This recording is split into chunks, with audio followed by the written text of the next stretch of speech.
La nouvelle a fait le tour du monde. Dans l'épisode 4 de la dernière saison de Game of Thrones, un gobelet Starbucks est apparu sur la table de Daenerys. C'est ce qu'on appelle une erreur de raccord, et tous les films en ont, certains plus grossiers que d'autres. C'est pour les éviter que les équipes de tournage font appel à des scripts, comme ici, sur les plateaux du film Chroma.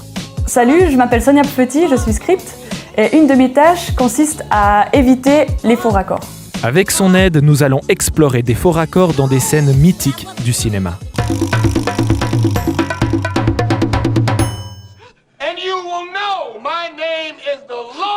C'est la scène culte de Pulp Fiction.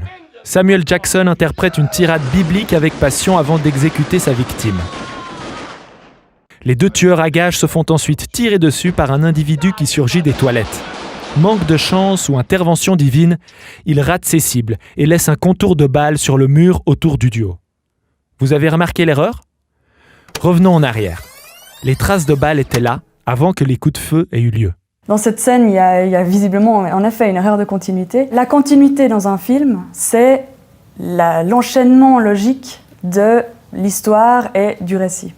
En tournage, on tourne toutes les scènes complètement dans le désordre et on doit s'assurer que lorsqu'ils seront remis dans le bon ordre au montage, ça a non seulement du sens, mais aussi une logique.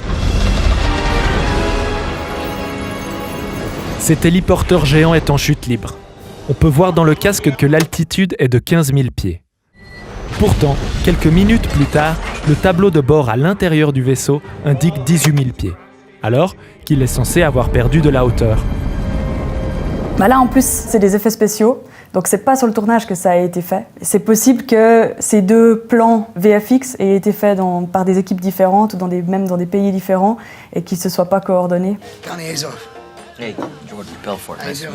Observez bien le visage de Leonardo DiCaprio dans cet échange. Il regarde son interlocuteur, mais lors du plan suivant, il a la tête tournée dans une autre direction. Ça, par exemple, c'est vraiment une erreur de continuité de mouvement. Ils ont fait un plan large, ils ont fait un plan plus serré, et le comédien n'a pas refait exactement au même moment les mêmes mouvements.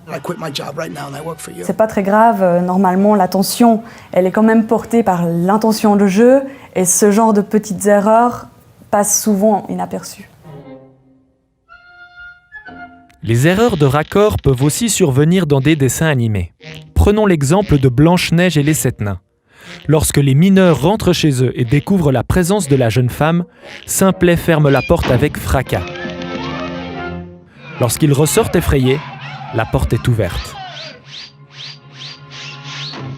Ça, c'est peut-être une erreur qui a été faite sciemment. Au moment où ils s'enfuient, les nains ont besoin d'avoir la porte ouverte. C'est mieux pour raconter l'histoire. Et donc, du coup, on décide de le dessiner comme ça, même si, au préalable, on a vu la porte fermée. La continuité la plus importante, c'est la continuité de l'attention du spectateur. Et donc, les faux raccords, c'est ce qui va faire sortir le spectateur du film. Et on est là pour éviter ça.